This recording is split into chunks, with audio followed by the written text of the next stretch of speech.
You are listening to a free version of the Majority Report with Sam Sater.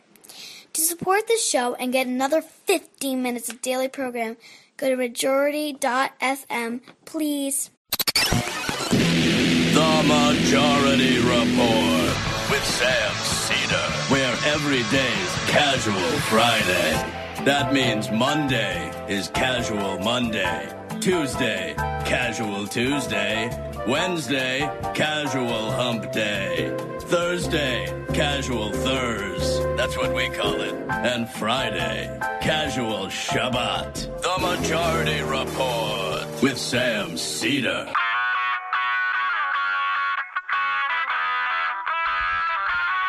It is Friday, March 1st, 2019. My name is Sam Sater. This is the 5-time award-winning Majority Report. We are broadcasting live steps from the industrially ravaged Gowanus Canal in the heartland of America, downtown Brooklyn, USA. On the program today, joining us from TYT, Emma Vigeland will be in studio talking about the week that was. Then, Andy Kindler, via the telephone, will give us the latest update on the blockbuster tour by Dennis Miller and Mark Stein, making its way across the country. Meanwhile, Donald Trump gave his son-in-law top security clearance for Hanukkah. I shouldn't have said that. BB facing an indictment, fraud and bribery, and betrayal of trust. I hope his delicate mental condition can take it. Yes. Meanwhile, breaking. Turns out Donald Trump incredibly petty, and his kids huge liars. Jeff Merkley seeks to prevent the U.S. military intervention in Venezuela. And Felix Sater and Allen Weisselberg next up for the House Intel Committee. Worse than Pruitt, former coal lobbyist Andrew Wheeler confirmed by the Senate to head the EPA. And ladies and gentlemen, Sheldon Adelson in dire health on his deathbed. Looks to set up a foundation. Looks to set up a foundation to do horrible things after he dies. So unlike him. Meanwhile, Democrats will reintroduce a DREAM Act and temporary protective status protections. And Bernie about to have his first rally of the 2020 campaign tomorrow in Brooklyn as Jay Inslee enters the race. I'll be there. Watch TYT's coverage. Well, there'll be a lot of us there. We'll talk about that in a moment. And Pelosi calls for Democratic unity, and AOC provides the muscle. All this and more on today's program. Apparently, Emma is going to the rally tomorrow. I think the entire office is in one form or another going to the rally. Are you going to the rally, Michael? Of course. Emma, you're obviously going and covering for TYT. Are you going to be live? Yeah, we'll be live. We'll be streaming the rally live on Rebel HQ, which is my channel, and then hopefully I'll get a word in with the man himself. There you go. And will you be doing like commentary on the rally? Probably not. I mean, I think I'm going to interview supporters because I did that with Trump supporters, as some people know. And it would be nice to talk to some sane people for a change. I would be curious as to what the difference is when you talk to a Trump supporter. Like, I mean, did you ever hit a streak of like, I've talked to 10 normal Trump supporters in a row? No.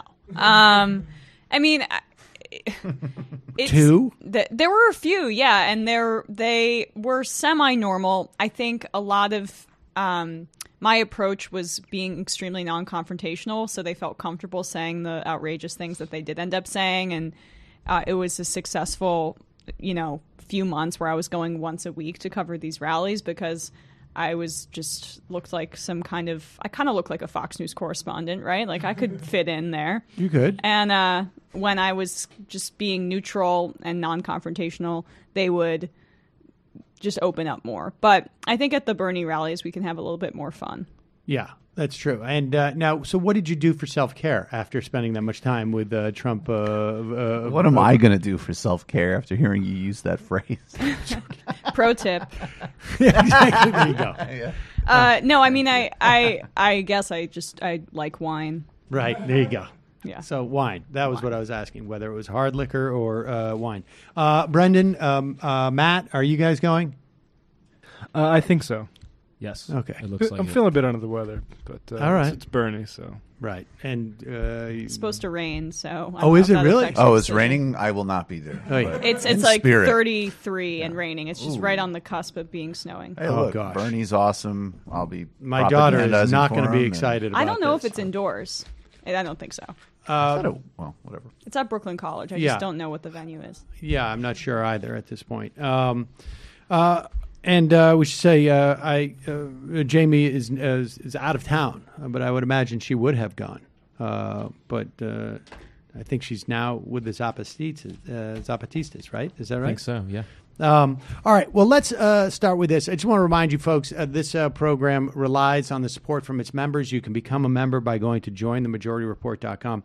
Before we get into some of the bigger stories of the week, this is just too good.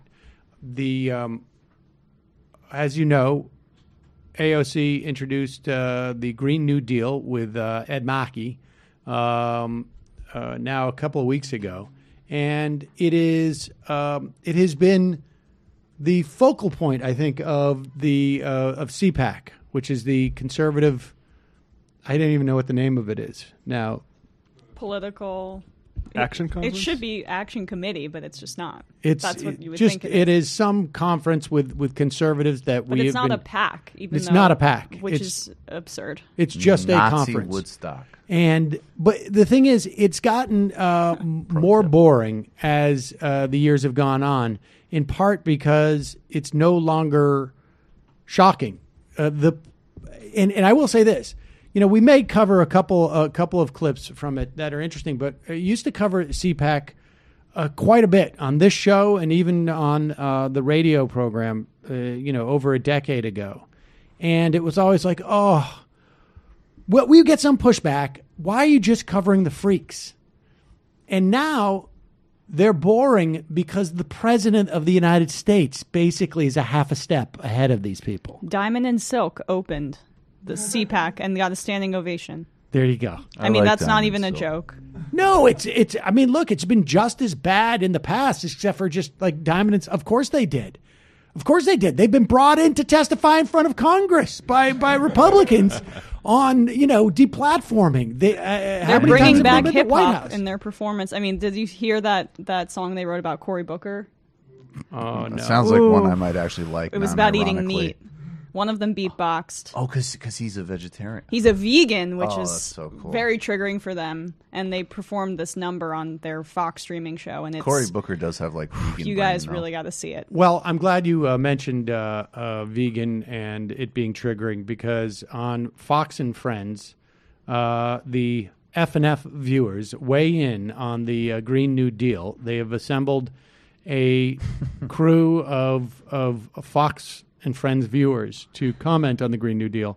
And who is this host? I don't know who she is. It's Ainsley Earhart. Oh, Ainsley That's Earhart. Ainsley? Okay, I've never seen her not, like up and walking around. Seated Right. between Right. Ducey and Kilmeade. Yeah, There's exactly. never been a not a-hole named Ainsley. I would imagine that Ainsley in the proportion of Ainsley and A-holes is pretty Tripp. one to also. one. Tripp and Ainsley. All right, but here she is, and for the life of me, we have gone over this tape multiple times. Cannot figure it out. Gary, our farmer friend, I see you shaking your head. What are you thinking about, Gary?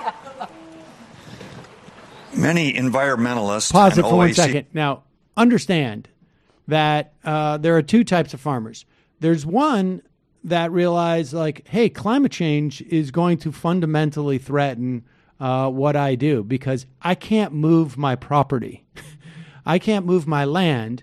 And there are already, if you know anything about growing zones in this country, in New York, New York State, largely a 5, the growing zone 5. In just the past 15 years, we have slid into a 5.5 growing zone in this region.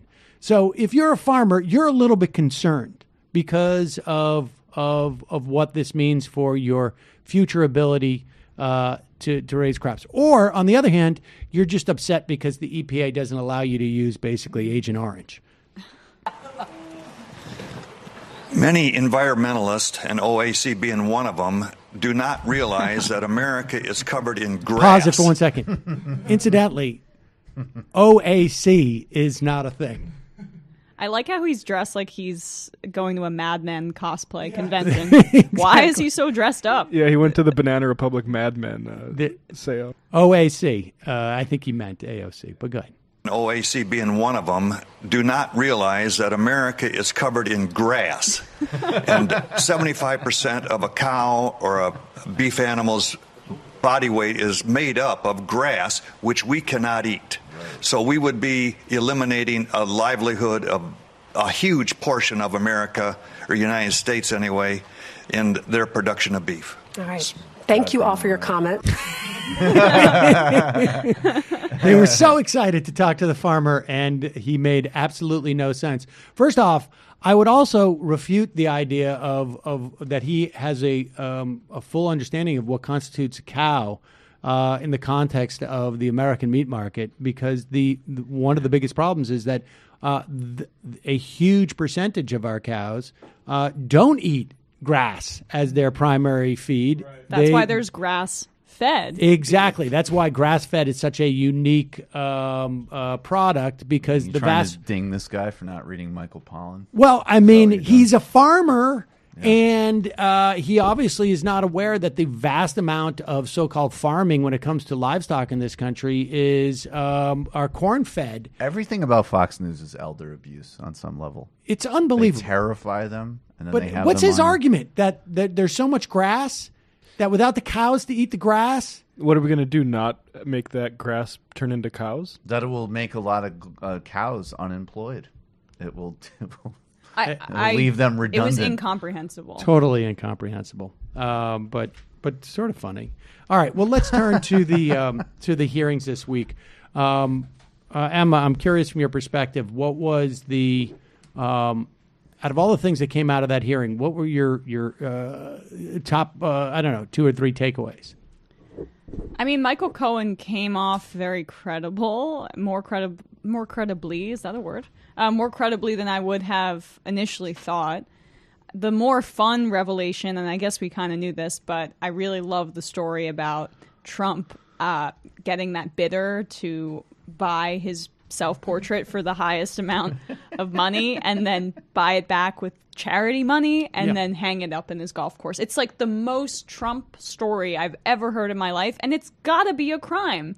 People donate to the Trump Foundation. They don't do it. Well, I guess his bylaws must be just completely lax. There's no doubt that you are not that is some violation of a statute in terms of for a taxation statute. But the painting will inspire the kids that go to the golf course. That'll be a bit of a stretch. It will help them think positive for their tests. But yeah, that sounds like such a narrow one of the criminal violations we heard during the hearing. Here is a moment that I think was perhaps the most relevant in terms of what happens with Trump.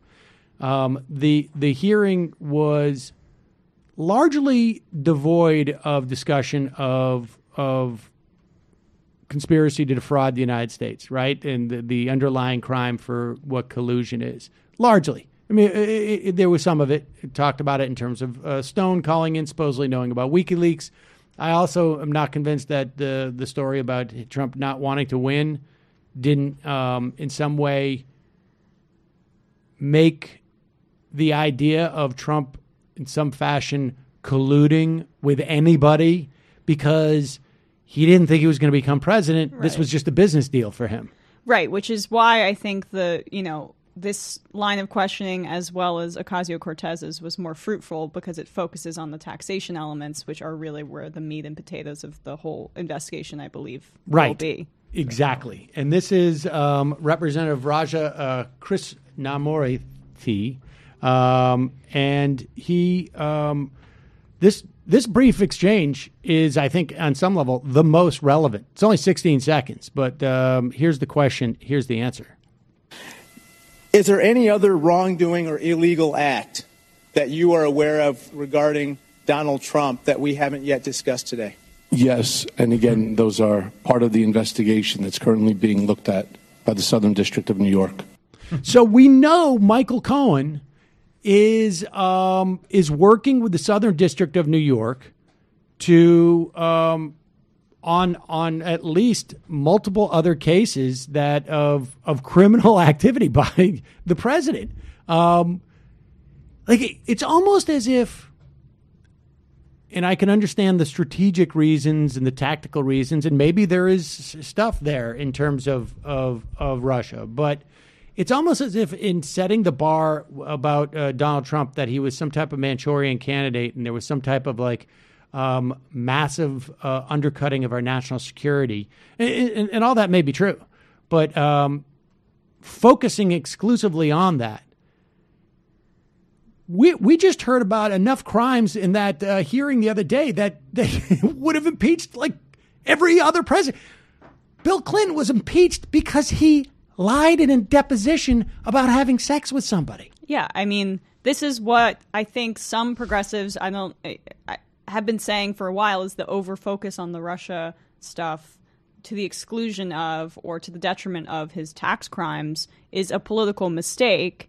I think that it seems to them, because they're in the Washington, D.C. bubble, that, the foreign policy apparatus, the national security apparatus, and undermining that is a far bigger crime than financial ones, which they see on a day-to-day basis. But those are more easily provable. This guy's not smart enough to cover his tracks.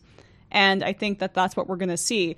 Also, Mueller is clearly limiting his scope to collusion and being conservative in that way. So I don't know if he's going to come back with any smoking gun about collusion like what you're saying. And that Republicans may rejoice, but then we have the Southern District chipping away at those other crimes. Yeah, and I think that's totally true. And I also think that these broader sets of crimes and broader atmosphere of corruption is the type of stuff that he's a egregious and incompetent and extreme example of, because that's who he is. But it reflects systems problems, and that's another difference in approaches here inside the Democratic Party.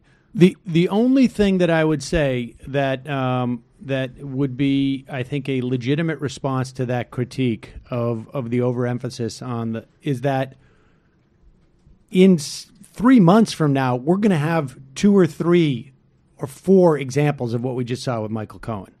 We're going to see Felix Sater up there. We're going to see Weisselberg, who was the CFO for Trump Inc. We may see others.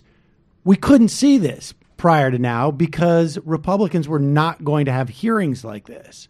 They simply were not going to bring people up. And you wouldn't. And part of the reason why I think, Michael Cohen probably lied the first time around was because he thought he could get away with it. He just thought, he thought like, oh, as Donald Trump, the reason why Donald Trump signs these checks and, breaks the law like this is because he thinks he's going to get away with it. I want to see what Felix Sater. I'm eager to hear that, because that's the only thread of this Russia thing that I find particularly interesting. And I think we've always said, literally from day one, mafia, money laundering stuff, and the conduit and also the nexus, like if there even is like a tangential connection or a direct connection to intelligence services, it's all going to be at the nexus of Felix Sater, and that will be interesting. And also, again, I don't know, like, if the broader proposition like that Mark Blythe told me of like there's no restrictions on campaign funding basically at all. There's lobbying groups for every foreign interest with money you can imagine in D.C. Again, this is a reflection of a systems problem. And I just also think for me, the most interesting element is Moscow Trump Tower. Definitely. That's, I think, where all of this lies. Trump isn't colluding to win the election. That's motive. Right. The motive is he wants to make a couple $100 million, and he will promise the Russians anything. If he doesn't think he's going to be president, he's not going to have to fulfill those promises. And people have been reporting that he really didn't plan to be president for a while. If you read, I don't know if you guys read Devil's Bargain, but that was a great book. Yeah, Devil's Bargain is a good book. Yeah, and it's been clear that this was a marketing campaign. It's always about him, his image, his brand, the dollars in his bank account at the end of the day. And so there's really no difference in my view of like the Russia deal versus whatever it is he did in the Bronx to get that stupid golf course going. It's all the same. What AOC brought up. Yeah, what AOC brought up. It's all the same way of operating. Yeah, I think that's the case. And I think there were moments, and I would have to go back through the testimony, but there were moments where I felt like that Cohen was still holding stuff back. But he might be because he's cooperating with the Southern District. There were times when those moments happened, he acknowledged that he couldn't talk about it. But there were still times, one or two times, where I thought he's still not. There's some stuff that I think he thinks will never come out, and I'm not convinced. I'm just. There's just too many. There's just too much here that too many cross currents to expect all of this to come out. I have a feeling that there's just some stuff that may implicate just too many people on some level. But the other thing that came out of this was that the Republicans are really, really bad at this. Like they're so out of practice that they on some level they got used to. Yelling into an echo chamber over Benghazi. Yeah. They have spent the past 2 years knowing that these were all sham hearings, that they never had to in any way ever, sort of like deliver anything. And they're just out of practice. They're not good at this, and they're not bright. But it's also righteous indignation is so it doesn't ring true when you have all of these indictments lined up behind Donald Trump. And the fact that they were just up in arms consistently throughout the hours and hours of testimony, and they kept deferring to Jim Jordan and yielding their time to him as if that would be effective. I mean, both of these red-face a-holes, Jim Jordan and Mark Meadows, were not effective communicators, and yet they seem to be the ones leading the charge the entire time. Well, who are you going to do it? You can have Higgins do it? Yeah. I mean, Higgins is better. There was one or two guys who I thought were okay, and they seemed to be backbenchers. They were way down on the list. Well, it's like the Marshall McLuhan thing. Like TV's cool versus hot mediums? They were way too hot. They were just whining and tantruming and bloviating. But I also think like. And this is a relatively minor point, but it's like not only is there no authority because of the indictments, there's also like, what are you actually saying here? Like Donald Trump, funny to us, but still part of his big brand with his base is like, I'm the business guy, the best people, the best blah blah, and the whole thing was like. The only subtext was like, wow, look at Donald Trump, this poor, incompetent, doddering man who just got totally hosed by this monster, and we're here to defend him. And it's like, okay, so your basic defense of your president that you treat like a Roman god is that he's a moron who can't even get a good lawyer, even though he's like the best businessman in the world. Right, very hard when it's your number two guy, essentially. Is sitting right there. All right, but let's just. There was one other the sort of narrative that has continued on through that, and this was, of course, the Tlaib Meadows dust up, as it were, where Mark Meadows had found the African American who works for the Trump organization and brought her to the hearing to prove that Donald Trump was not racist. Exactly. And. Tlaib, of course, said, that's sort of racist that you would do that. And then Meadows started to pretend to cry because he knows that he's not racist. He's never uttered a racist thing in his life. He has nieces and nephews who are people of color. And then, unfortunately for him, videotape exists. And there was multiple clips of him basically saying we're going to send Barack Obama back to Kenya. It was exhausting doing this segment yesterday because you get into the riff, and I would be like, all right, so there's Mark Meadows saying that, and then I would go, and they'd be like, no, there's actually another clip. Right.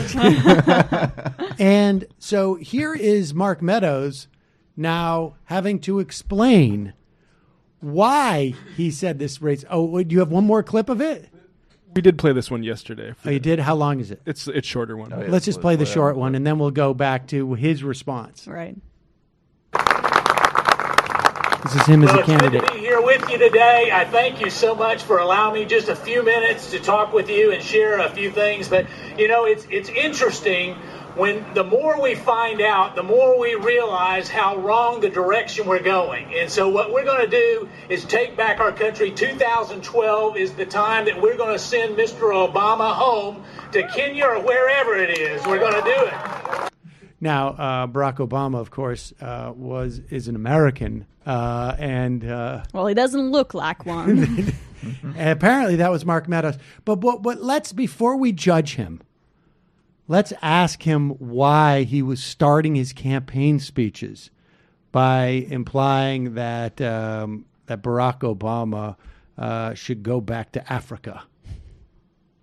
It was early on in the primary, and certainly it didn't indicate any personal malice that I would have towards any president, previous or sitting president. Anyone who knows me knows that there is not a racial bone in my body.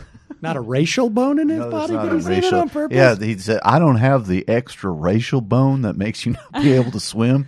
No, I'm sorry. Oh, that's racist too. Ask Elijah Cummings. Don't judge me on my actions. Judge me on the contents of my bones. Right, exactly. And what's amazing is that his defense is literally like, look, I just use race as a campaign tactic, not as I was racist for the primary, and then in the general, I toned it down. I sat my sweet little nieces down, and I said, listen, your uncle's going to need to say some things over the next couple of weeks. This is a top primary. He also says it's not about personal malice to Obama, but people aren't saying it's because you're mean to Obama. They're saying it's because you have malice towards a race. Because That's right. That's right. I mean, he couldn't have been more sort of nakedly non-denying there, right? I get Sean Spicer vibes from him a little. What does that mean? He kind of looks like him. Oh, okay. Red face screaming. I was going to say emotionally unstable. In a profound midlife crisis that has implications for other people. It's extraordinary. And on some level, Elijah Cummings should come out, it seems to me, and say, I'm a little bit disappointed to see that video. At the very least, there should be a coda to this where he says, yeah, I gave him cover in the hearing, and yes, we're good friends. But he put him in a bad spot. He was saying, Mr. Chairman, I was about to say Mr. Speaker, Mr. Chairman, you can vouch for me, right? What is he going to do? Nope, I can't.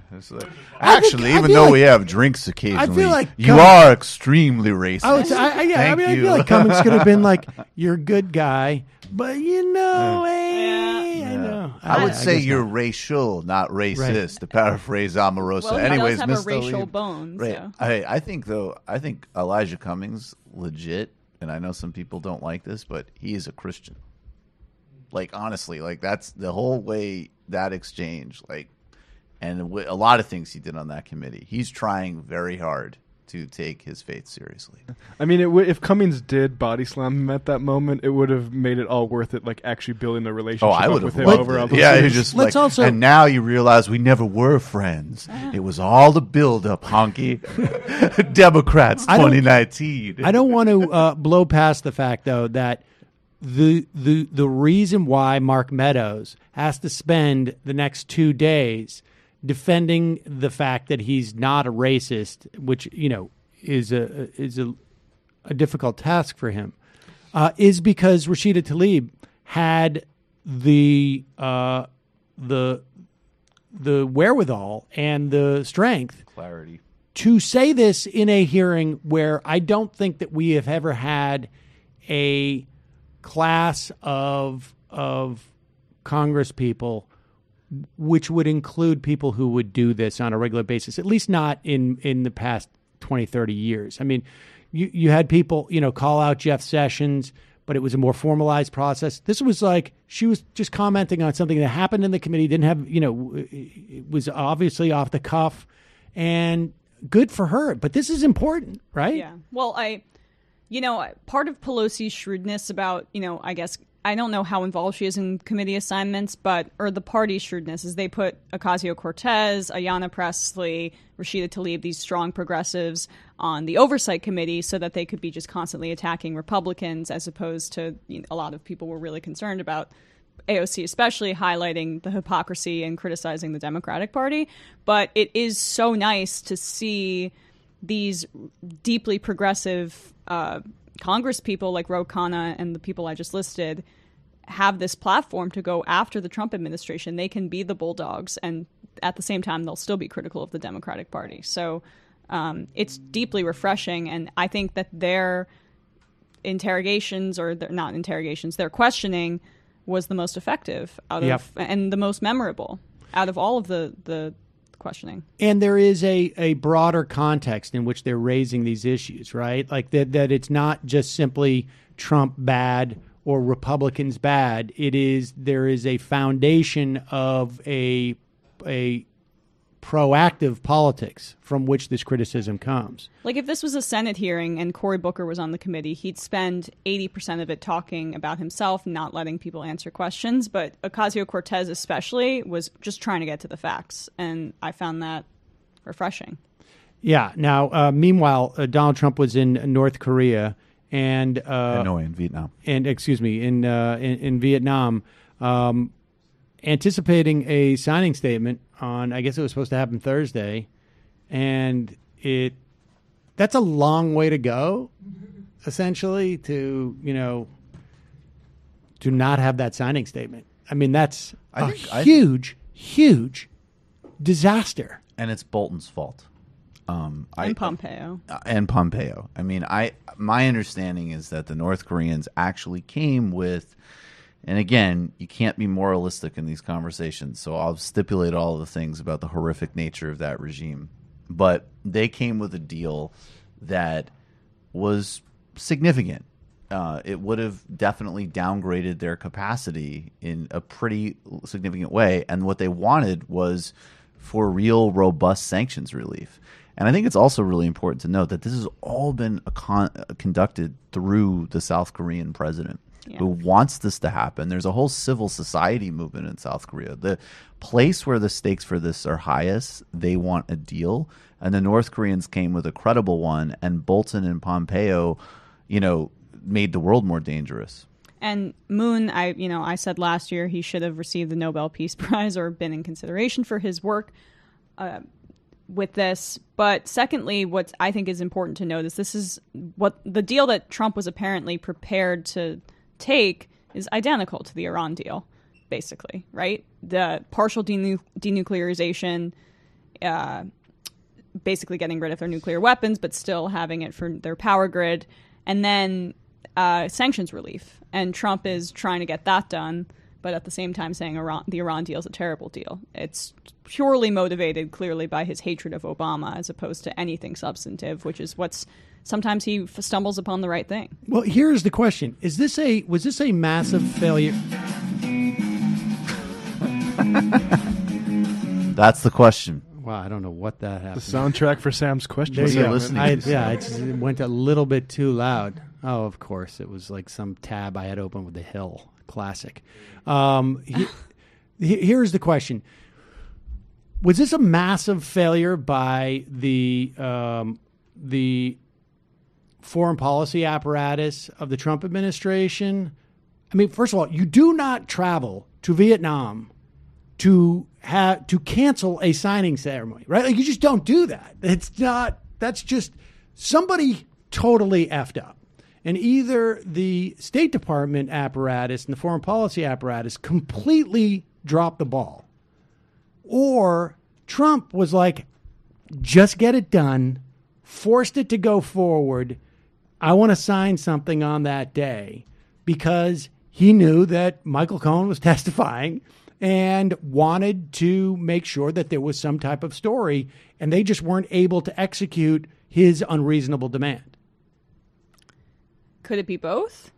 It could be both. I mean, I guess it's something maybe we won't find out until we read some tell-all book about it. But this is a massive failure. It's embarrassing.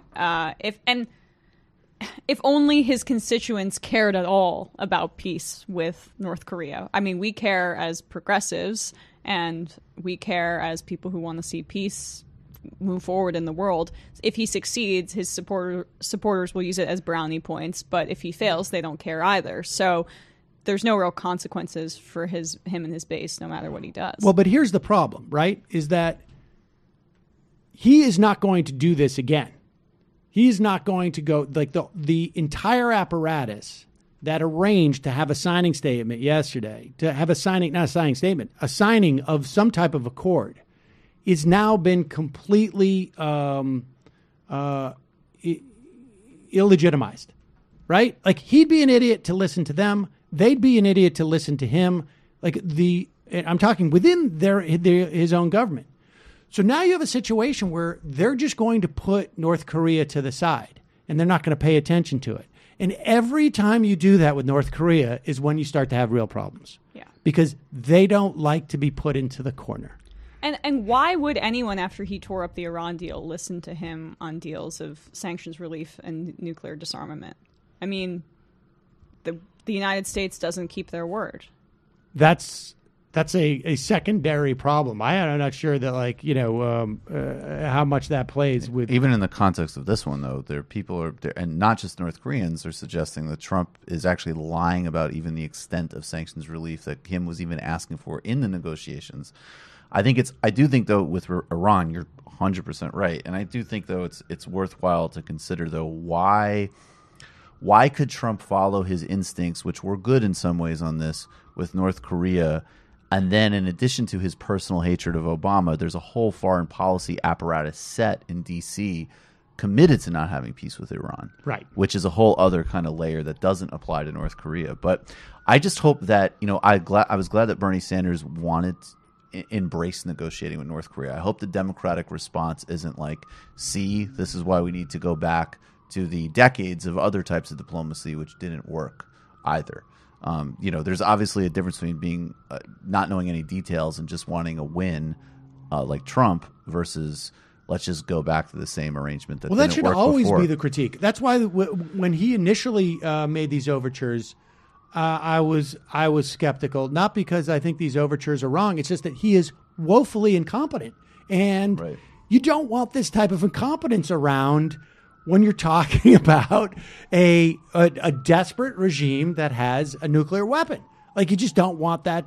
You don't want that floating around out there. It's just because now, there's a situation where I think it's going to get where the potential again is to get super ugly in the context of Trump cannot invest in this again now. And what's scary is that Trump only sees consequences for himself and his immediate circle, and the consequences don't really affect the United States. They affect South Korea and they affect Japan. And that's why President Moon, his Herculean efforts should be applauded, and why Trump's incompetence should be shamed, because there are millions of people in South Korea who will be harmed by these talks falling through. Well, as Lindsey Graham said, though, that's over there. We're over here. Sociopathic. Maybe I think Trump should pivot as quickly as possible to India, Pakistan. We need him. Let's talk about just this story, briefly, and then we'll go talk about the what's being reported amongst the Democrats. There's a New York Times story out today that's citing, I guess, 4 sources saying that, in fact, Donald Trump personally ordered his son-in-law to get a top secret security clearance, both overruling all the concerns by intelligence officials and the White House's top lawyer. This is apparently, sourced with 4 people, not clear on where they are. They may not even be White House officials, actually, it sounds like it. But this is, and apparently John Kelly wrote an internal memo about how he had been ordered to give Kushner the top secret clearance because he was so concerned about having responsibility for this. I mean, total CYA. The brave John Kelly, who is going to be the adult who's going to save us all, just covering his own ass, essentially, for something that he thought was highly dangerous. I mean, because I would put the odds of Jared Kushner, and apparently Jared Kushner has asked for more top secret information than any other official in the Trump administration. He has put in more requests. It's working, and it's very exciting. I would put the chances that he has not given or sold this material to people that he is hoping will fund his family's business at somewhere between 0 and like 0.7% or something. He's just organizing it in an Evernote file. Right. You're forgetting about all the different projects he's been on so far as, counsel to the White House and all that. Right. And and to be fair, I'm not counting any of his massive foreign policy or national security achievements. He's solving peace in the Middle East as we speak. He's over there right now. That's going to require some classified info. This clip is sort of fascinating because aside from the fact that ABC said, let's have a nepotistic interviewer interview a nepotistic government official. Oh, and so Abby Hunt was sent down to Huntsman, excuse me, was sent down to interview Ivanka Trump. When was this? Like two or 3 weeks ago, I guess. It's interesting just to watch how she lies when she's lying. There are a lot of investigations going on, as you know. Democrats launching new ones this week. One of them into the clearance process, something that you and your husband now have, security clearances, but there were some issues early on. And there are a lot of people that question whether you were given special treatment by the president, overriding other officials. Can you speak to that? There were anonymous leaks about there being issues. Did you see, is she turning more into her dad? Yeah, she's leaning into it pretty right? Hard. Go backwards. That anonymous leaks. Wow, he's going to love her even more. Yeah. Can you speak to that? There were anonymous leaks about there being issues, but the president had no involvement pertaining to my clearance or my husband's clearance. Zero. What were the problems early on? There weren't any, other than a backlog that exists of close to 1 million clearances across government. Which is why that all happened with Obama. This was happening under the Obama administration, the Clinton administration.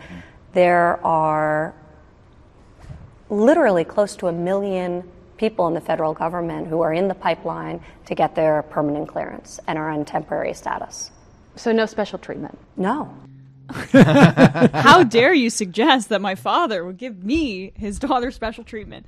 I'm struck by how the amorality of the elitist class, because it's not like she and Chelsea Clinton were friends before this, right? It's not like she's this diehard far-right conservative, but because she's been placed into this role and it's all about gaining power, she's completely adopted it and has become this very person. So, of course, she needs to maintain power, play this role, and she's going to do it. And lie. And just bald-faced lie. And it's legal for the president to do this, right? The president has the ability to do this. It's just that they feel they got to lie. There's such a natural compunction to lie, I guess. I guess just apropos of nothing, it's been pretty well reported that MBS said, I have Jared Kushner in my pocket. Right. Just a little atmospheric on this one. He has Trump in his pocket, too. It's true. Right. It's true, my friend, yes. They both have significant real estate deals, Kushner and Trump, separately in Saudi Arabia. And I imagine the dynamic is like, you're getting me a deal.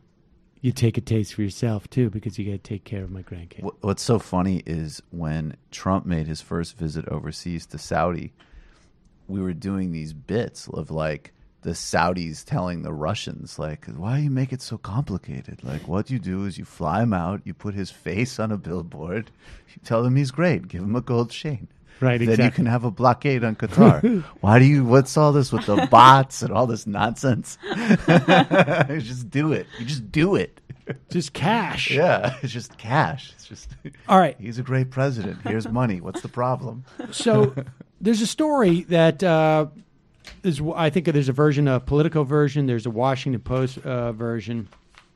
The Democrats, and we're really, now we're, I guess, 6 weeks in, and we're really starting to get a sense of like what's going to happen with the Democrats, at least in Congress for 2 years.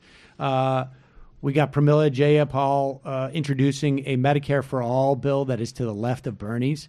We have Elizabeth Warren, at least in terms of the context of her campaign, introducing a universal child daycare that basically constructive subsidies. Which could be paid for by our military budget increase of the last year. Oh, yeah. It's like that. It's not radical at all. No. And it is not terribly expensive. It's almost just shocking just to hear how cheap this stuff is. Exactly. Universal pre-K, there's plans. It's between $2 to $12 billion, which is chump change for Congress. That is half the delta between what the Democrats were going to give Trump for his wall last year versus this year, right? Yeah. Like they were going to give him $25 billion last year.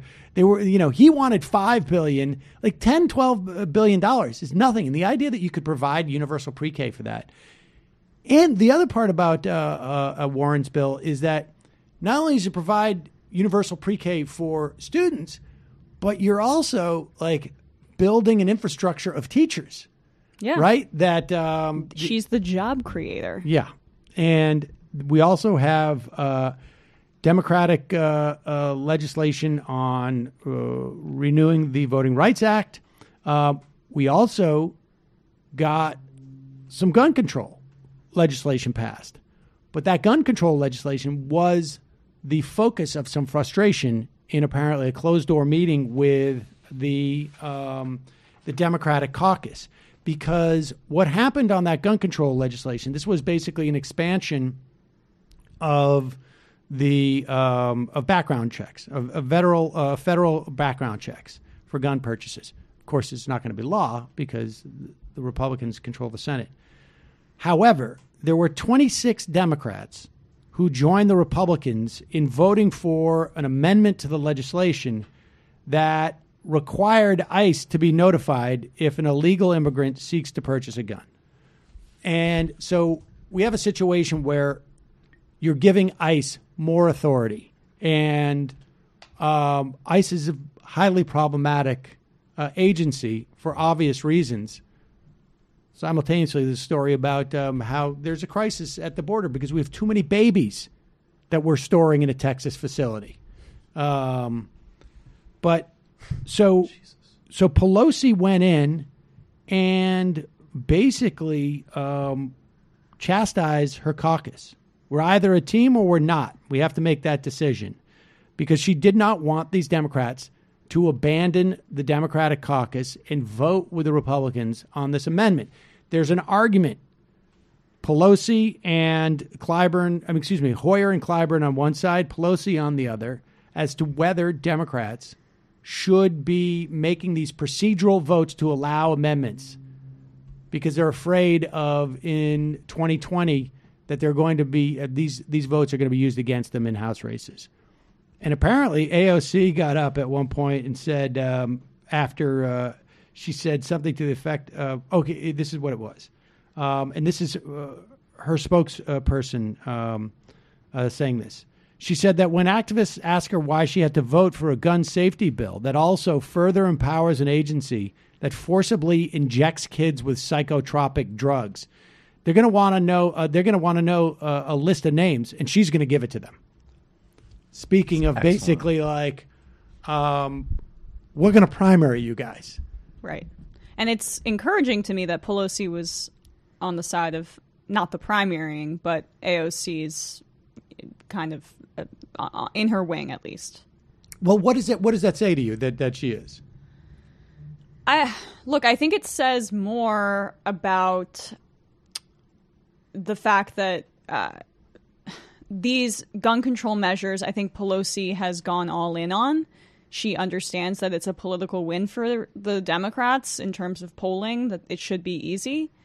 And I do think she wants to keep the caucus together. I think, as we were discussing before we went on air, Pelosi is a great opposition leader, and she is a great partisan, as you said. And now that Trump's in office, she feels more emboldened to stand up to him with a united caucus.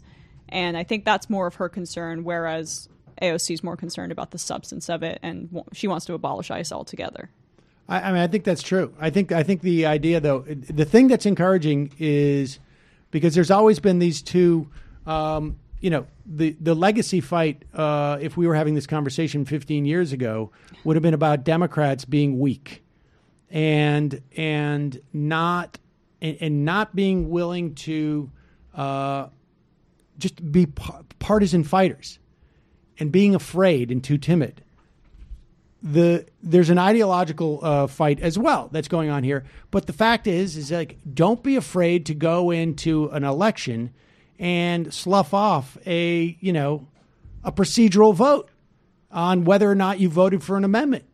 You got to stand for something and not waffle and stay with the pack, essentially, and Pelosi is good at that, I think. And she's it is very good interesting. at it. But do you think it's a slight double-edged sword, though? Because I think what I like about her is that quality. But I actually think, and this is being applied in a good case towards the trash members of the Democratic caucus, but the same, let's keep it synchronized, don't rock the boat thing is also the same reason why she's, been not good on Medicare for all necessarily, why she kind of mocked the Green New Deal. So I think that there's, it's a give and take with that dynamic. No, too often it's been a negative. But recently, I feel that she has seized the political moment of the Trump administration to make it a more net positive than it has been a net negative in 2019. I think there's also an argument that her poo-pooing these things like Medicare for all and Green New Deal, at least at this point, are a way of basically saying to those 26, Democrats who will abandon on procedural votes, like, don't worry, I got you back, until she doesn't. And, she's there for basically the deal for her is I'm out of here in a couple of years. After 2020, somebody new is going to be here. And this is also good insofar as it exposes Clyburn and Hoyer, as being like terrible. This ilk is not good. We have 240 some odd Democratic Congress people, and we should not be kowtowing to 10% of the caucus to go because they're afraid of taking a procedural vote. So, do we think that Hoyer is going to make a play for Speaker whenever Pelosi leaves? I don't know. I always feel like he's too old, but I also feel like these guys never die. I think that's why it's even more important to encourage some of these primary challenges in many ways, because in 2020 and beyond, if we're determining who's going to be the Speaker of the House, new blood, more progressives are going to be less likely to vote for a guy like Hoyer and going to want someone new in there. Right. Also, it would be nice to knock off Hoyer, but that's never going to happen. That would be nice. That's never going to He's happen. insufferable. He is insufferable. All right. Speaking of insufferable, we've got to get to Andy Kindler. I'm joking. That's of not course. a nice way to welcome a guest. I didn't welcome him. He's not listening now. He is. He does listen. Don't you? He's very narcissistic. He likes to be like, did they mention me before?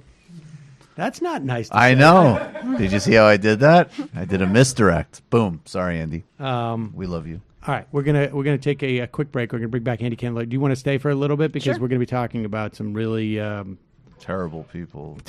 Mark Stein and Dennis Miller. They're on tour The magic is back. I think Emma just Holmes summarized. and Watson. She just summarized the whole next segment. All right, we're going to take a quick break. We'll be right back. Andy Kindler will join us.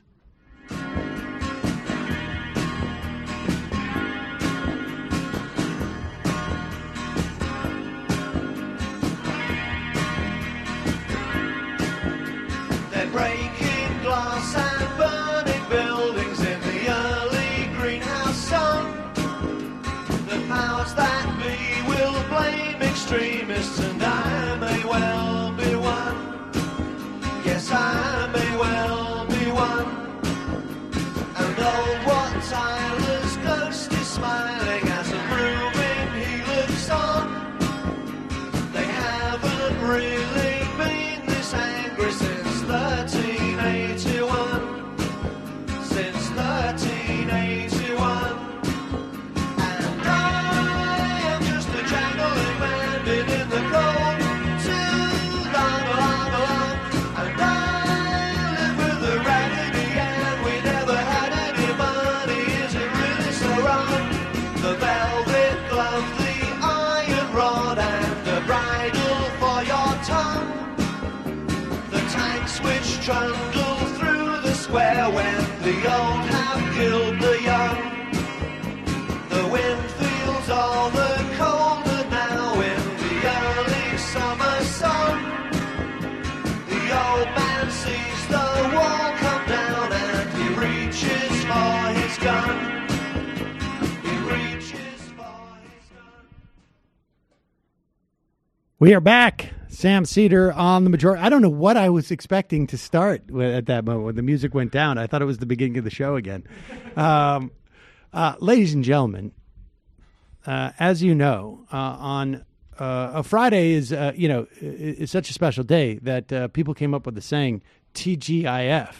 But around here we say TGIK. With a Jew like Andy Kindler, you know you can't go wrong. His ancestors wrote the God Bless America song. A true Obama bot, and he believes Obama can never be wrong. Yeah, AndyKindler.com. You made me laugh so hard, I had to write you your theme song. Andy Kindler. Andy Kindler. It has been too long, Andy. How long has it been? You don't think I heard that segue? You think I don't listen to every second of the show? Oh my God! Unbelievable! You have to use me as an unpleasant segue. Speaking of things that are obnoxious and over the top and are unpleasant, speaking about annoying people. No, Andy Kindler. No, I went too far. I think I brought my own opinion to myself in there. Andy, this is not the first time we've talked since the new year, is it? No. I don't know, but every time I see that vest on me, that vest. What that's vest? The way What are you talking about?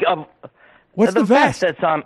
That's from Raising Dad. You do that to make me feel less than. Wait a second. What is it? Can we put it up on the screen? Yeah, it's that vest. What vest? The sweater vest. I don't. You're seeing a vest. I'm not seeing anything. Don't you watch YouTube? Don't you watch yourself on YouTube? No, of course not. I'm doing the show. How can I watch myself on YouTube? Okay. Maybe I should watch the show. Maybe I should get my head in the game. That vest. Oh, that's very nice. Is that from? Yeah, it is nice. Is that from the Witches of Eastwick, or what was that show that my daughter? It was Raising Dad. I played a teacher on Raising Dad, and that was one of the sweater vests. I mean, they knew I loved sweater vests, but that one was particularly attractive. Are you a sweater vest guy? No, nobody is a sweater vest guy. That's the kind of picture that you would put up there to emphasize how annoying I am. Rick Santorum is, and put Emma and Michael up. I mean, I wear a sweater vest occasionally, and so I thought maybe we had that in common. But what was the show that you were on? The Witches of Eastwick, or whatever it was. Razors of Waverly Place. I didn't know. Come on. You watched that show. You have kids. I did watch in it. your wheelhouse. That's what I'm talking about. Witches of Waverly Place, I guess.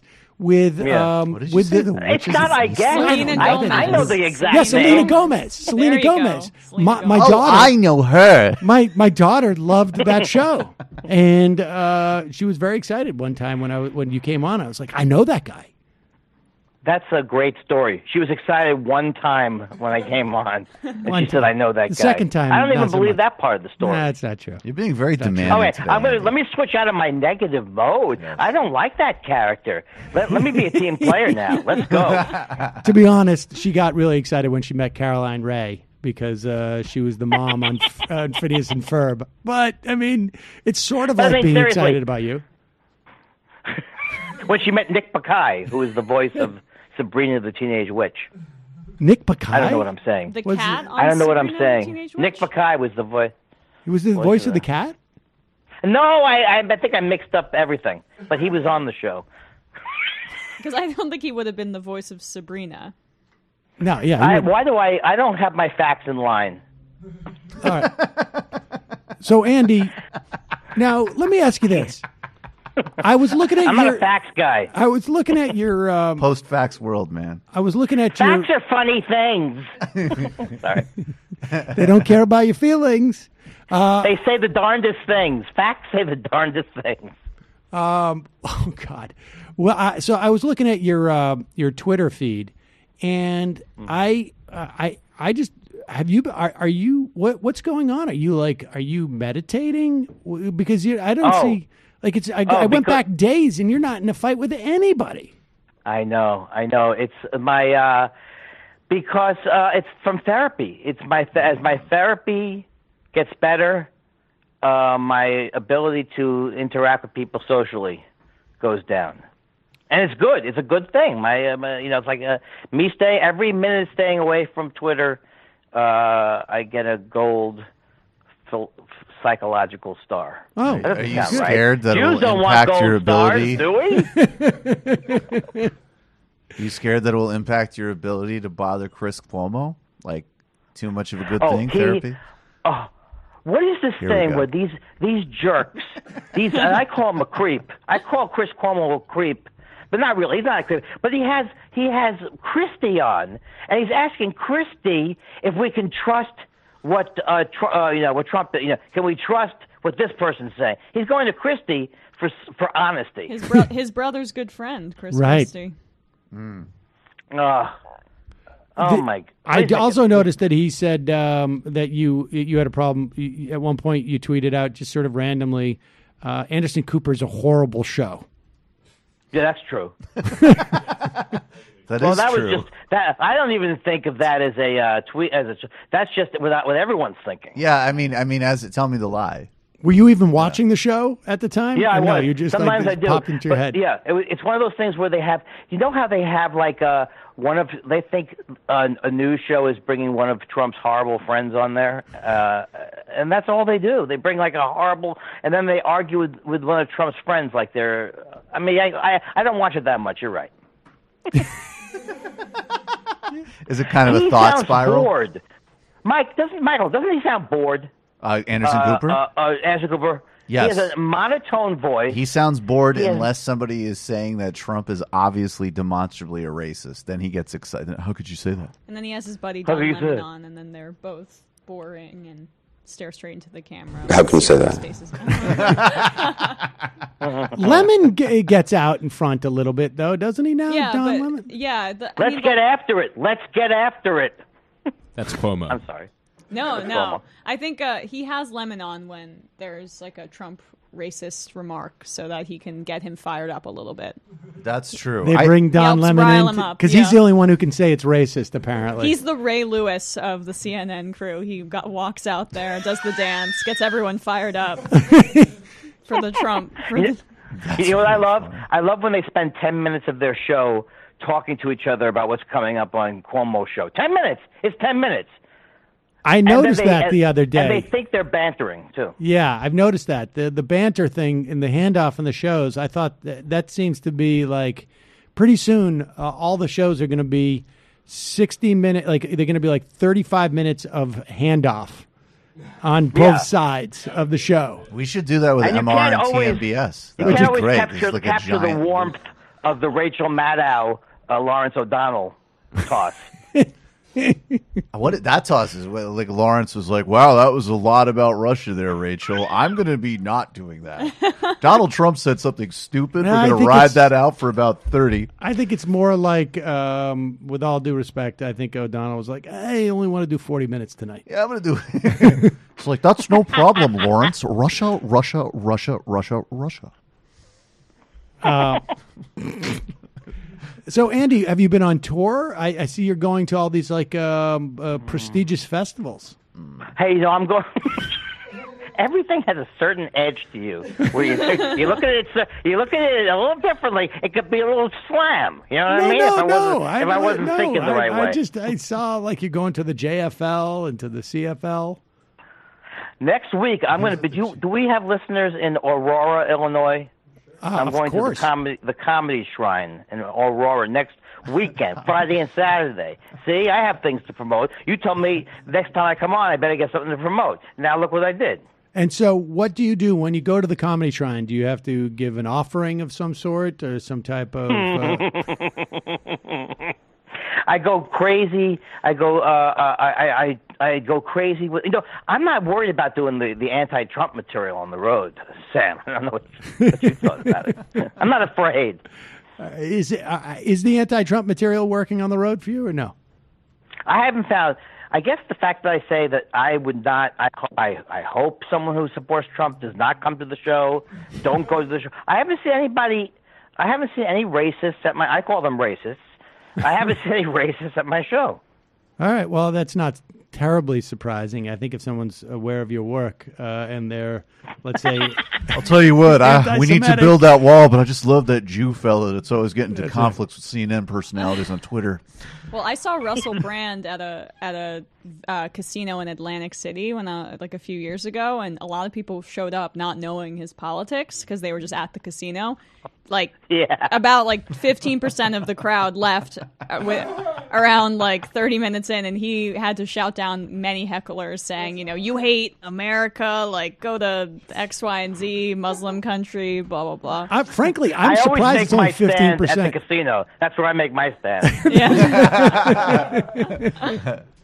I want to make a request when they say to go to I don't want to just go to a Muslim country. I have a list of specific places I'd like to go. Oh, well, but they're not going to pay for you to go there. Really? They're just asking you to go. They're just saying go. They're Go. not saying we're going to subsidize a trip of your choice. I will. Thank you. Start a GoFundMe. Yeah. So, Andy, should we get into this? My understanding is that you are tweeting out the tour. I mean, I think we've talked about this, and for longtime listeners, you probably want to, you're probably sick of us talking about Dennis Miller at this point, but for new listeners, I'm sure you're going to be excited. Explain what he does, Seth. Please explain here's to the new listener. Dennis Miller. Apparently broke up with Bill O'Reilly when O'Reilly couldn't have a show, and he finally was able to say to Bill, you and I, we are not a good comedy match, and so I'm going to have to jettison you because my good friend, and apparently he's being billed as a comedian, Mark Stein. I had no idea. Mark Stein? He's the guy who's traveling with him. He's the guy who got paid out $4 million when his pay or play show for CRTV fell apart, which is just absurd. This is a what web is CRTV? show. Yeah, What's CRTV? exactly. Exactly. It's something that's funded by Mercer's or we're not clear exactly who's paying for it. But so here's Mark Stein and Dennis Miller. Here's a clip. Somebody videotaped part of their show, probably illicitly. I am totally against this, but it is newsworthy, and therefore we need to play it. This is a clip from their show. Where do we know where the show was? Pennsylvania. This one was in Pennsylvania. How do they bill this show? Because Andy, I noticed you tweeted out something about it, right? Yeah. Who likes Nazis? Something like that. The tour is called the Adorable Deplorable Tour. That's adorable. He rhymed it. Yeah, no, it rhymes. And here is a clip of this stuff. Hold on to your hats, folks.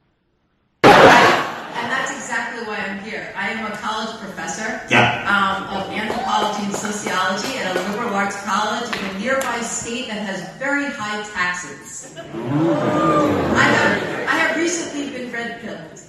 My students... Pause it for 1 second. Now, this is a teacher. She gets up. She's asking a question. This is the key, I realize now, for these tours, is you have a long question and answer period. That way you don't have to do much work. Easy money. You don't have to prepare, right? We basically do their version of a live show every day that we take phone calls and IMs. And she's a professor at a liberal arts college, presumably in New York, I would say, Western New York probably, because it's a high-tax state. And so she's come down, and she's probably like at Elmira. Somewhere maybe SUNY Fredonia. But if she's at a state school and she's complaining about taxes, she's got a real problem, right? Is Marist in New York? It's Catholic school. Marist is, but I don't feel like it's way out there, out in Western Western. It's private too. Where's Bennington? Bennington's in Vermont. Now we're just naming colleges. Yeah. But all right, so she's up there. She says she's been red-pilled. Now, I don't know how Dennis Miller and Mark Stein don't know what this means. But red-pilled means that, like, you took the pill that you get offered in the Matrix, so you really see what's going on. And nice. The show looks good, by the way. The audio sounds great on that show, and it looks like a fun time. well, this is not a professional recording, to be fair. So. Okay. My students are group-thinking people. So I'm here to get some teaching advice from you guys. Pause it. Now, wait a second. I just also... Did you hear the guy go, oh. Yeah. Oh, that was Andy. I thought it was somebody in Watch. the That was me. That was me. She's complaining about her students who are all group thinking. And I can assure you there's not a single dissenter in this audience. Exactly. Who's here. But go ahead. Can you give me any, please? Well, listen, I get red here. Red pill means you got whacked. Does that mean that? I don't know what red pill means. I think it's something new from the movie, isn't it? Yes. There's blue pills and red pills. Is that like you, Dennis? I started off on the left, and then I actually listened to logic and reason instead of emotion. Well, I admire and utopia, and I want my students to learn that because my colleagues are still where we used to be before. I would tell you, to be honest, I wouldn't die on that hill. I think kids are lost. I think life might bring them around when they start to send those checks out to a government. But I think if you think you can go in now to kids who from 8th grade on have been taught to think one way and quibble with your ability to make a living, and I feel badly for you. But listen, it's a funny show. Pause it for 1 second. Andy, how many times do you think Dennis Miller's been in a school where 8th graders are being taught in the past 30 years? He hasn't been in any actual private... He hasn't been anywhere that wasn't a mansion in many years. I don't understand how they can just disregard that young people are more liberal in every part of history from the beginning of time. I mean, except for, Israel right now. But, I mean, that's really how it is. Honorable mention. It's not indoctrination. It's just human nature. Continue. But they don't like to hear they're not open to hearing neo-Nazi messages to kids because the groupthink. Yeah. They groupthink that Nazism is bad. Here is all right, go ahead. Badly for you, but listen, there's so many things you can instill in kids. There's so many ways, but if you come flat out, they're going to come for you like the villagers in Frankenstein. You should have done something out of the corn instead. I don't wear the hat at school. No, I'm just saying, I mean it about schools. I did a college campus for the first time 2 nights ago, And there was like 1,000 people there, and it was grim. I had a guy motherfucking me in the back of the crowd, and there were teachers there. And I remember thinking, if Jesus Christ came onto a college campus now and talked to kids and changed water into wine, they'd go after him for killing the microorganisms in the water. It's a crazy place now. Wow. You got to admit that's funny, Sam. I'm sorry. Allow me to step out of this group If thing. Jesus That's killer changed material. water to wine and John the Baptist was... I love the fact that that the proof of Jesus being the Son of God because of his miracles is really just reduced to like an act he does as he tours college campuses. That would be the perfect Fox News. Hey, look at me! I'm walking on water here. Fox I News. did this last night in Iona. Jesus is Carrot Top, and he's just on Fox. Being like, Exactly. they don't like the magic tricks anymore because I'm too kids are too PC. Thanks for having me on, Tucker. Oh, they don't like the water into wine bit anymore. Yeah, the kids are too sensitive for water into wine. Back in my day, we thought that was awesome and far out. Now the kids are so sensitive. That was a great bit because of the politically correct culture. All of a sudden, I got Bill W. going to the... This is great stuff. Let's continue. They're just pounding waters up there too. Good. Microorganisms in the water. It's a crazy place now. You got to make a living. Use your head and win your battles outside. That's what I recommend, but I'm a bit of a wuss about this stuff. I think there's some sort of weird coup d'etat that's happened.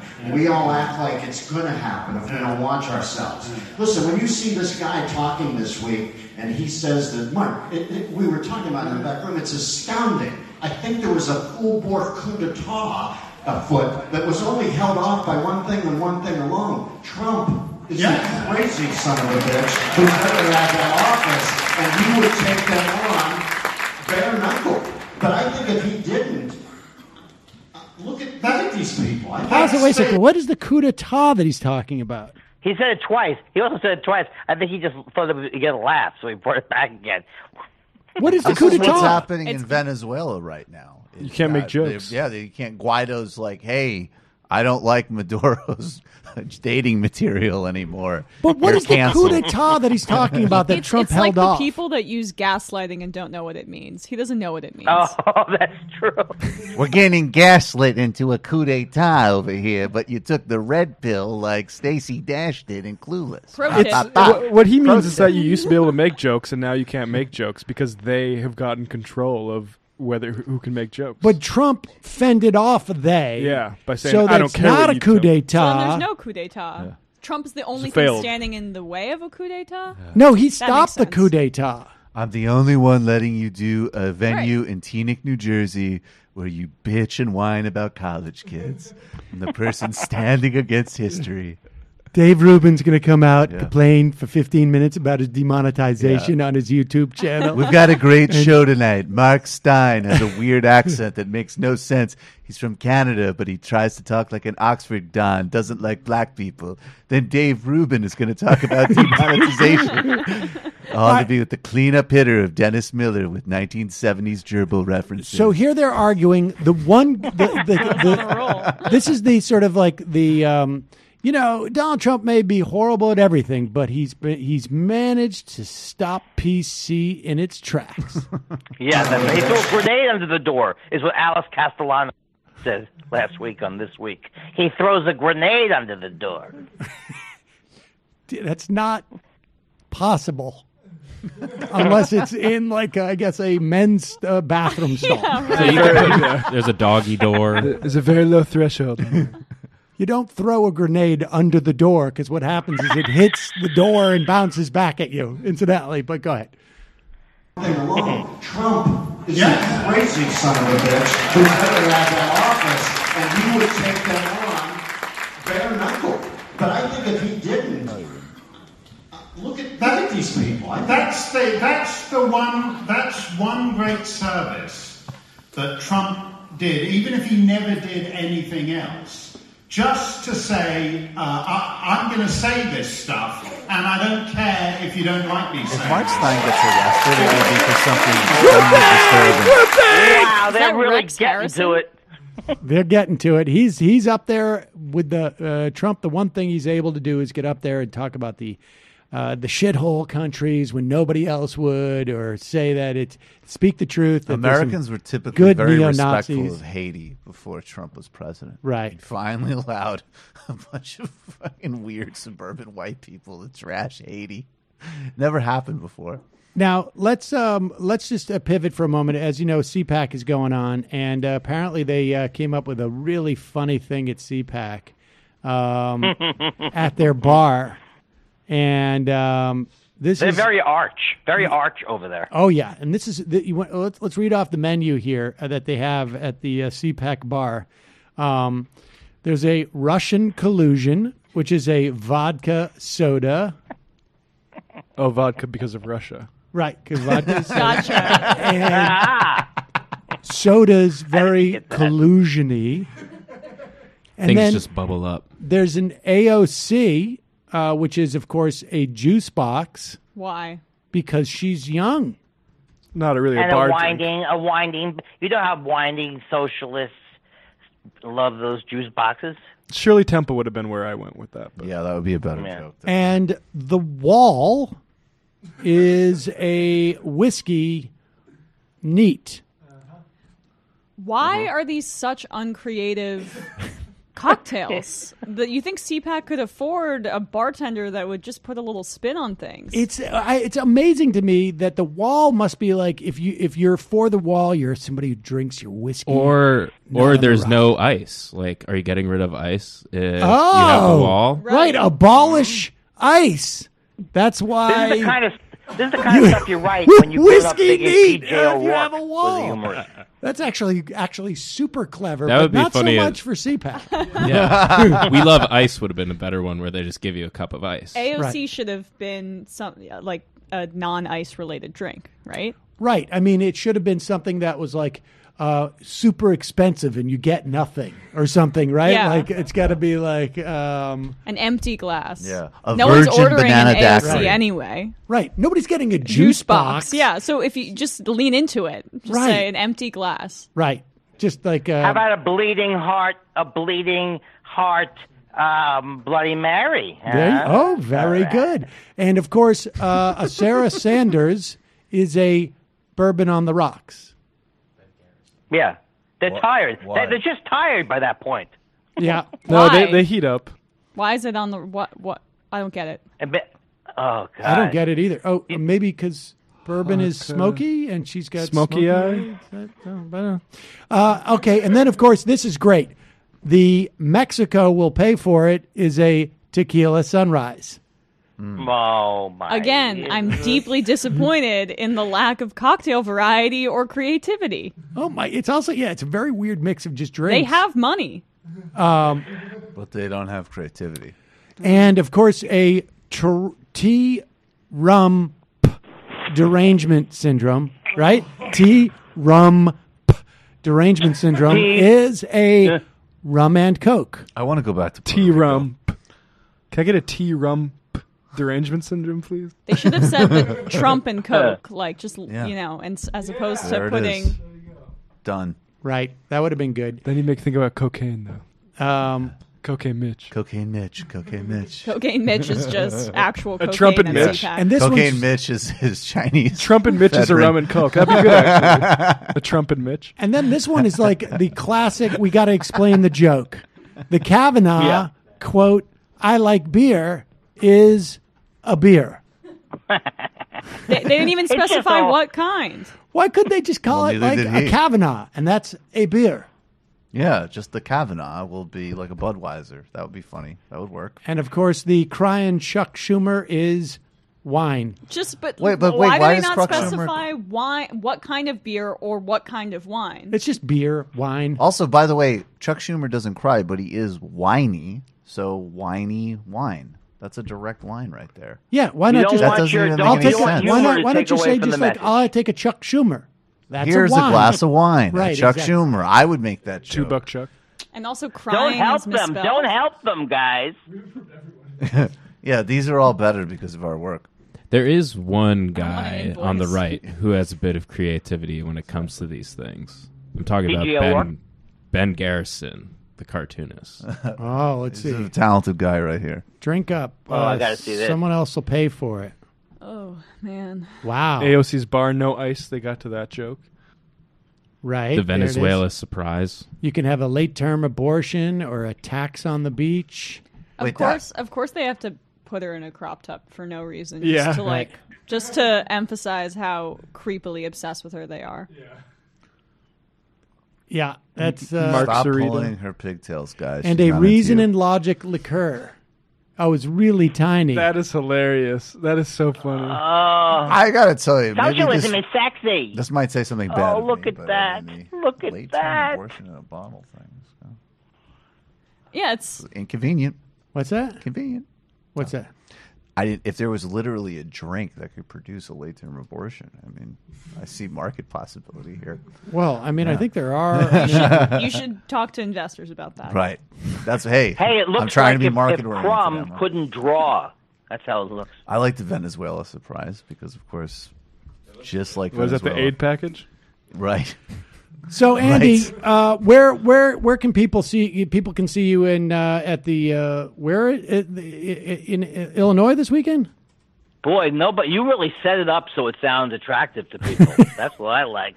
Where can they? No, now, of this course- weekend I'm home because I have a road gig next week. I got to rest up. Oh, I understand. But next weekend, Aurora, Illinois, at the famous The Comedy Shrine. Wow, the Comedy Shrine, and of course, Thought Spiral. People can check you out every week on Thought Spiral. Well, wait, with is your buddy Albert. that where Richard Pryor? Where did Richard Pryor grow up? He's from Illinois. Is that why it's called He the is Comedy? from there, I think. I think he is from there. Is that why it's the Comedy Shrine? Because it's the home of Richard Pryor? Because that would make a lot more I sense. don't think so. That'd be funny. It's like, no, it's because Nah, not Andrew quite. Dice Clay used the urinal here once. That's why. Oh, Now, man. I noticed you It's still fun. use the hashtag Bob's Burgers. When was the last time you were on Bob's Burgers? It's been a well. It's been a little bit of a while, but it's coming up. Is that right? No, I've been on it sometimes. How come I make it sound like something's wrong with my career anytime any question is asked? What's going on? What is that? I mean, what? I get no. Everything's good. Everything's good. I think they're really kind of like they don't want to give me too much. No, I have the same. you know? I have the same arrangement with them as well. I don't want to be overexposed. And don't we want to get in are we going to be in the movie? Yeah, what's going on with that? I don't know, but I need the money. No, I'm doing everything is fine. I'm trying to cut back on my TV appearances. Hey, I might be on the show. Do a spot on the show, Baskets. I've never heard of it. That's Zach FX. Galifianakis' show. Oh, okay. I didn't realize it was still on. What is this? A new? Are you reading from a How to Deter People from Being Excited book? Andy, go ahead and tell us what you're doing. I got some good ones. Oh, comedy clubs are still in business? Oh, great. No, that's nice. I thought most of it had all just wrapped up, basically. I thought we were done with most of the entertainment stuff. Yeah, I know. That's right. I think we're almost. I'm almost drawing too much attention to the lack of a plush gig. But you know what? Chicago's fun, but you know what's better? The suburbs. Right. No, of Around. course. Yeah, that's where you want to mostly play is the suburbs. You don't want to be overexposed. When are you coming to New York? This is so sad. I was in New York. Why am I not He coming never to tells New York us anymore? when he's in New York ever. I haven't heard from Letterman in a long time. I don't know if they're on hiatus. What's going on? I want to come and see you guys in studio. All right, we got to do that soon. Andy Kindler, Yeah, it is I love always you. a pleasure and an honor. I love you as well. Thank you so much. Have a great weekend. Bye-bye. Bye, guys. Andy Kindler, ladies and gentlemen. All right, let's do a couple more. Let's just do a couple of these videos of CPAC. Conservatives are getting funny, and it's making liberals afraid. It's making liberals so afraid. The most interesting thing coming out of CPAC, it seems to me, and I know you covered Gorka yesterday, was to watch Van Jones' latest turn in his career. What do you think of Van Jones? Were you ever a fan? I mean, he's as good as it gets, and not on CNN. It's like the lowest bar. I liked him more, and I feel like weirdly he's been kind of one note recently. He has been. I just remember in 2011 at Netroots Nation, maybe it was 2012, 2011, maybe it was 2010. I can't really remember. He felt that we needed to push back on the Tea Party, and he was talking about Glenn Beck as being highly problematic. And then he started an organization that sounded that was about income inequality, and that seemed to last for 6 months. I feel like he was he rose to prominence by being further left and has kind of just melded into the wallpaper of CNN. Yeah, I think that's true. I think that started before he got to CNN. I think that was part of his reformation. He was way out in front on environmental issues. I think he's a guy who's been searching around for a brand, and he's still, I think, in many respects, still searching. But here he is for his core brand proposition. Now, is this where he talks about immigration? Or okay, but he's there talking about criminal justice reform and that conservatives are leading on this. And I think maybe there is some, they're not holding it back. Let's put it this way, in the way that they do on just every other because initiative. the Koch brothers have decided to say that this issue's okay. So. Right. Exactly. They have permission now for this. So it's not benevolent, Van Jones. And, let's first do this. Okay, let's play number 11, and then we'll play. Let's talk about the two wings, right? Or let's start actually with number 10, and then we'll do. Here's number 10. This is Van Jones sitting there with Matt Schlapp. Matt Schlapp, famous incidentally for saying that the only reason why Steele was picked as RNC chair. This is his friend, incidentally. Was because he was black. Mm. Well, Schlapp was defending the guy who said that. I was defending the guy, to be fair. Guys. And then basically said, I don't see what the problem was.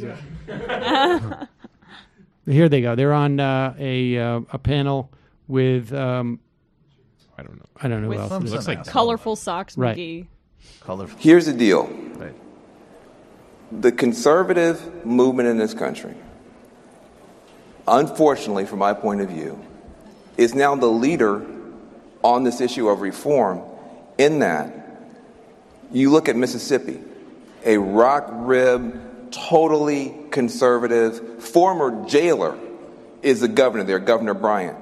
Governor Bryant has cut the prison population and crime at the same time. Deal in Georgia cut the prison population and crime at the same time. Rick Perry cut the prison population, prison expenditures, and crime at the same time. Ohio, South Carolina, what you're seeing now are Republican governors being tough on the dollars, tough on crime, and shrinking prison populations, and showing the rest of the country that it can be done.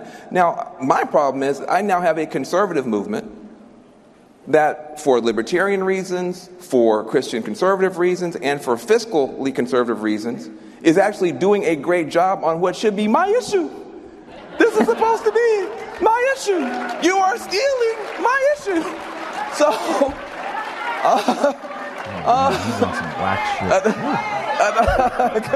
so they're welcoming you with open arms. Keep going. Let me keep going. Look, I'm going to stay in my party. But what I want to open arms to the back entrance. But take some dadgum credit for being smart. Take some dadgum credit for getting it. Alabama they and don't Mississippi care. None of them the care about incarceration rates in the country. Why does he feel the need to do this? Why does he want to be in this room? Well, it's like, why? He's building a brand, and that's why you go to these things. Look, let's be honest. It's deeply disappointing. What's amazing too, he's talking about take some credit for criminal justice reform, and they only thing they care about is that we did it over your party. If you had said the substance of criminal justice reform, if you had laid out the issue and what it's meant to achieve, they would hate it on the substance of the issue. They just care that it's a political win and that it's a black guy telling them that they did something right. Exactly. And Trump says it all the time, incidentally. Trump said, I mean, it was one of the funny Trump clips of like a couple of months ago where he was talking about continuing to race bait the NFL players protesting, obviously. And in the context of one of his rambling answers when he's trying to appear, in a moment where he's trying to appear lucid and reasonable, he's like, I understand it's some legitimate issues, but I took care of it. Yeah. He literally said he took care of this entire issue. So it is both profoundly inaccurate. Mississippi and Alabama have the highest incarceration rates in the country still, as an example. The bill they signed was fine, but really small. And Trump is not only taking care of it, he's saying he solved all of U.S. history.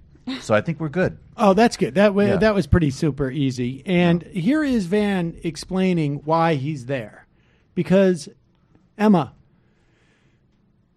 birds.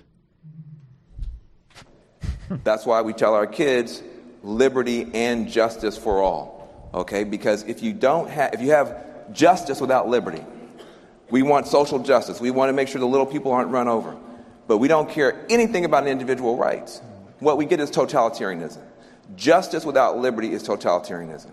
And liberty, let the market do whatever you want to and don't care about the poor, don't care about the planet, gives you too much too much corporate power in the system. What? So liberty without justice is also a nightmare. We tell our kids liberty and justice for all because I've never seen a bird that can fly with only a left wing. Not even in Berkeley. I've never seen a bird fly with only a left wing. I've never seen a bird fly with only a right wing, not even in Mississippi. We need each other. We need each other. That's a Dennis Miller level. I get too emotional about this stuff. That guy, what is he doing? He's explaining how birds fly. I mean, it's honestly, I really think it's the kind of thing where the mainstream media and being in it for too long stamps out any smart or progressive inclination that you have for a lot of people. It's just that he drank the Kool-Aid. Why does he want to feel accepted in that room? It's the equivalent of what Ben Carson did. Not the equivalent, but like he would go around the country and take paid speeches to make conservatives feel good about themselves. No, but it was good because white people like when black people use animal analogies. It reminds them of Green Mile. He's going in the right direction. But you see, I don't think that it's being in the mainstream media makes you like this. I think that's how you get into the mainstream media. Like, it may reinforce this inclination, but I think, and it's not exclusively, I think you can get into, but to get into the mainstream media, to stay in the mainstream media and to thrive there, for the most part, there are exceptions, but for the most part, you have to have a certain mentality where you are, where your pursuit, the goal that you're pursuing is not necessarily is one that would require this type of talk. I mean, I just think like Cenk, my boss, is a great example of someone who didn't have those inclinations, went in, refused to play ball, and like that's why he's not there anymore. Can you do an impression of Cenk telling the bird analogy? This is the second time. Gotta have both wigs. Of course. Of course. This is the second time you guys have asked me to do impressions, and I've told you that I don't want to. All right, here is... It's going to happen again, though. Yeah. Fair warning. There's nothing like having that bird with both a left and a right wing, as then the audience then decides also they want to shoot the bird. Undocumented immigrants right now have a lower crime rate than the rest of us, and yet we don't talk about that. No, hold on. What I'm saying is... I told you I control the time. Okay, good. What I'm saying is there are stereotypes about Trump supporters. There are stereotypes, exactly. There are stereotypes about Trump supporters. There are stereotypes about straight white men. And I'm going to tell you right now, I'm sitting next to one of the best people in this country who's a straight white man, and a Trump supporter. And we've just got to stop talking about each other and talk more to each other. We will find other areas, whether it's family leave, whether it's... That's where you messed up. As soon as you mentioned the illegals, it was pretty strong before. I mean, just imagine someone on a panel at the, left con, okay, if there was such a thing. And that person said, there's a lot of misperceptions about, white men. Like the idea of like everybody's going to boo, right? Like the way that they're like the hostility towards the immigrants, like he's going to just blow right through that. This is not a direct analogy, obviously, but I would say it's an adjacent space to what you're talking about. When I was at this conference a couple years ago in Detroit, and it was like it was in the brand space, but it was very, it's a liberal thing, right? It's a lot of concern about the environment and so on. And the point is, there was like multiple panels on like, how do we bridge the divide? How do we listen to each other? How do we figure out what the other side, like the instinct there is so, it's Van Jones. Right. I mean, that you saw it. Those Right. are the two sides of it. I mean, facts don't care about your feelings, CPAC. Listeners, that it's factually accurate. They commit crimes at, I believe, half the rate that regular people do because they don't want to get caught and get shipped out. I mean, that's actually accurate. Well, you know what all the CPAC audience would say is they're here anyway, and that's the crime. That's the crime. Yeah. That's their whole point. It's to exist is a crime because their starting point is racist fear nonsense. Right. I just mean then that undercuts their entire point, which is the reason that we have to have stricter immigration policies is because they're bringing crime. Well, their entire point, I mean, I think, to be fair, they are increasingly being more honest about their point, is that they do not want to dilute the cultural purity of a white America. And that's being fair. Learn the 14 words. Oh my God. I mean, I think that is actually a fair representation of what a lot of them say. It is. It's unfortunate. And they may not like to hear it back, but that's what the argument is. But this is the slow march of progress for people like Van Jones. You give them all the credit for criminal justice reform, and then you mention that maybe immigrants aren't so bad. Right. They won't own appeasing that. them. Appeasing them is not. That's not their language. You have to beat them. And let's also be clear about this.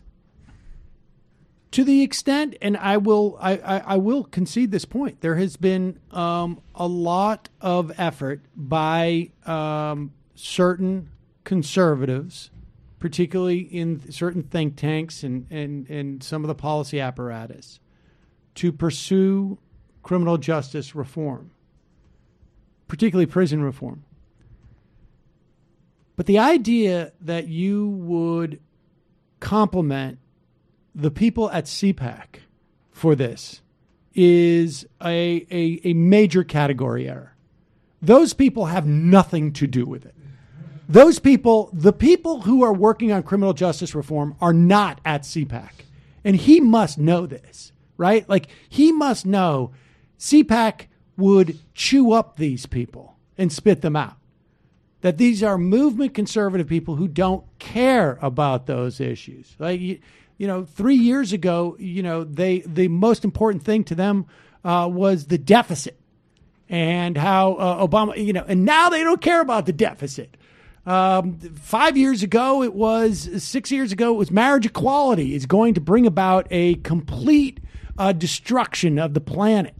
And now they don't even talk about it because it's just not going to help them win anything. I mean, that's what's so disingenuous about what he's doing. Like, there is a place where you could go. You could go to the Nicholson Center, let's say. Yeah, he could go sit next to Tony Blair at a Niskanen Center. You could go to the Cato Institute. Right. You could go to some conference of policymakers and get up on stage and say this. But he is going to the Politicon, essentially, and saying, we've got to make politics about stuff that's serious. And it's like, I'm sorry. You're kidding yourself. And I don't even think he would say a lot of this stuff on a regular CNN segment. Like, I do believe that this is kind of his both sides thinking. It's infected him, but it's like weakness of being in that room and wanting to appease them, which is what bothers me more. Well, I mean, he knew where he was going, right? I know. Like, it's not like somebody got into a cab and they're like, we're dropping you off here, man. Good luck. But if you're really principled, you don't really care about pissing those people off. Right. You take that opportunity to, but even in that instance, like, I mean, I could see going there and it just being performative for me because, like, nobody. That is like literally the room full of the least convincible people in the world. If I went there, I would spend a lot of time thinking of bird analogies. I'd want a good game plan. Somebody had a good tweet, which was zoological like, imagery to. You can't have a strong left wing and a weak right wing because then you can't get health care for everybody. Exactly. Yeah. Right. Yeah. I don't know. That's obviously just business. Oh, I get it. Wings for a bird. What happens? What happens when one of your wings starts booing one of the other wings? You got to take that left wing, bring it over to the right one, help it out, move it the other direction. They move independently, so it's some sort of disorder that the bird has. Should we hear this Ronna McDaniel one? Is that what Dad would not have enjoyed me talking with Van Jones. What is this, Sarah Carter? Oh, the skit. What is this? It's sort of like those segments. Is this true though? Like it seems totally like one of those true. things. It's awesome. It seems like one of those things that local news. I want Skittles really badly right now. Yeah, I'll take you, Sam. Don't worry. We'll get your whole new life going. Let's pop buddy. this up and see what else we got going. Oh my God, it's like a key party. This is Sarah Carter. Who is she? I don't know. Fox News contributor. Fox News contributor. Okay. They're actually fentanyl heroin. Our kids are having parties, and they call them Skittles parties, where they bring pills and put them into bowls. And everybody just kind of picks whatever pill they want and they take them. I mean, it's kind of a shocking thing when I heard about this, just randomly taking pills. And some of these children, unbeknownst to them, are taking a Xanax that's actually a contraband Xanax. And they're dying immediately. There is no chance to save their life. They don't make it to the hospital. Where's the MS-13 There was one mistake part one of this? time, and their lives are I thought you lost. said Emma 13. Yeah, where's the MS-13? Well, what is her argument here? What is she? Who It's be makes afraid of pills? what your kids are doing. Pharmaceutical companies. Right, exactly. This doesn't prove your point at all. And who gives white kids pills? We do. And this sounds The like Democratic a terrible Party. time. Like you have a bowl of pills. It could be an Adderall. You could be up for 48 They- hours, or it could be some fun fentanyl. No, you pick. They what you are want, these. Emma. Just said that. Oh, sorry. Nobody's listening. Sorry. Gotta have both wings. So Narcanon is writing about this here, and I'm gonna. A Skittles party could take the form of a home filled with teenagers, where everybody brings all the prescription medications they have on hand and pull them. What is the point that she's making here? It's super. The world out there is scary, and it has to do with foreigners. Well, it's like it's not the companies that produce this any thing. sort of Right. pill Not the epidemic Not the executive she's friends with. or opioid epidemic is the problem of bad, negligent parents and not pharmaceutical companies, I think is the general tone. It's like those local news segments where it's like, these things are under your sink and they might kill your kids. More on that at 11. Stunning. That's All Republican right. politics. Well, let's take actually a summarized. let's take a break. Head into the fun half. Finish up. We'll take some phone calls. Emma, are you going to be able to stay, or you got? I gotta run. Okay, I Emma gotta Vigeland, run. thank you so much for your time. Thank you for having me. Great to have you, folks. We're going to take a quick break. Head into the fun half. Reminder: this program relies on your support. You can become a member by going to jointhemajorityreport.com. Also, justcoffee.coop. Oh, you weren't here when I talked about Just Coffee. You must have talked about it 2 times then, because I was there for one. I visited that Just Coffee, and it was amazing. That is cool. JustCoffee.coop, fair trade coffee, tea, or chocolate. Use the coupon code majority, get 10% off. Today is Friday. which means that Tuesday happened this week. Francois, who is a Haitian political analyst and former aid worker, we talked about. Actually, it was amazing. We did kind of analogous to an illicit history segment for patrons, a sort of history of modern politics in Haiti and what's happening there now and how it fits into Venezuela. And then, of course, all the other segments that we do in the main show and the post game. This Sunday, Daniel Bessner. And for patrons, patreon.com/TMBS. Also like our YouTube page and subscribe to our YouTube page, rather. We're putting up a lot more content now that we're monetized. And get your tickets April 20th.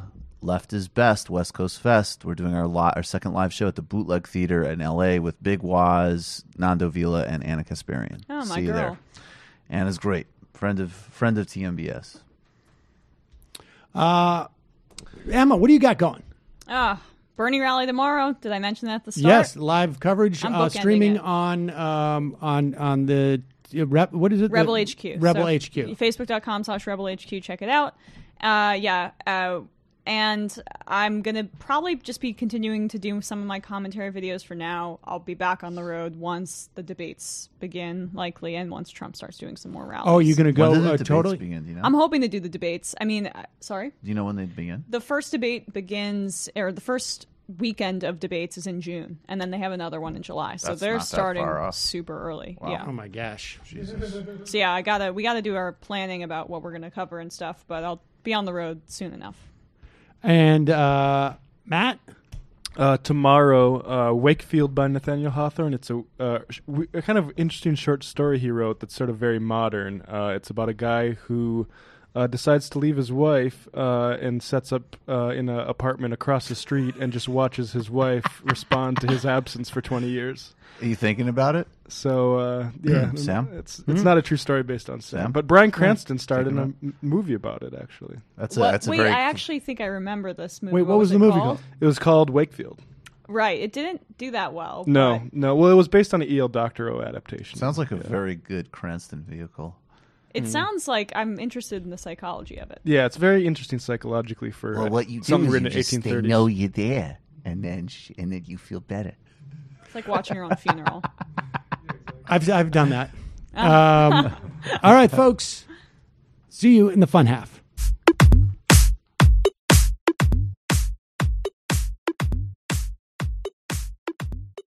Jamie and I.